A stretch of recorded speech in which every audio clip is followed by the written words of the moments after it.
వచ్చేది, విద్యా దీవెన వచ్చేది, వసతి దీవెన, చేయూత ఇవన్నీ వచ్చేవి అధ్యక్ష, రైతు భరోసా అన్ని వచ్చేది.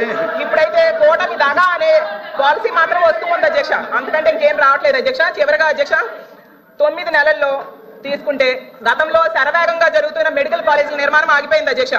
రాష్ట్రంలో ప్రభుత్వ హాస్పిటల్స్, పిహెచ్సిల నిర్మాణం ఆపేశారు అధ్యక్ష.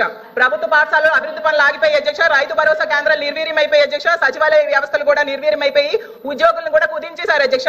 2,60,000 మంది వాలంటీర్స్ అయితే రోడ్డును పడేశారు అధ్యక్ష. వాలంటీర్స్ ఎంత దారుణంగా మోసం చేశారంటే ఎన్నికల టైంలో అధ్యక్ష ముఖ్యంగా రామానాయుడు గారు ఎంత ఘోరంగా అంటే అందరికంటే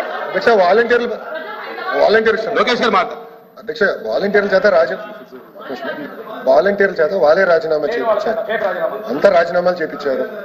సార్ మీరు రాజీనామా చేయించలేదు, ఎల్ఓపి గారు రాజీనామా చేయించలేదా మీరు?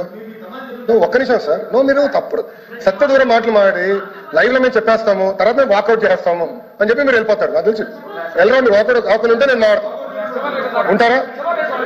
చివరి నుంచి వరకు ఉంటేనే ఎందుకంటే అధ్యక్ష గత 2 సెషన్లు మీరే చూశారు, అట్లా వెళ్ళిపోతారు మళ్ళీ బయటికి, ఆ తలుపు నుంచే వాకౌట్ అంటారు. అధ్యక్ష ఏమవుతుందంటే అధ్యక్ష ప్రతి సెషన్ లో సత్య దూరం మాటలు మాడేసి సింపుల్ గా తప్పించుకుంటారు అధ్యక్ష. సో క్లారిఫికేషన్ ఇవ్వాల్సి వస్తుంది అధ్యక్ష.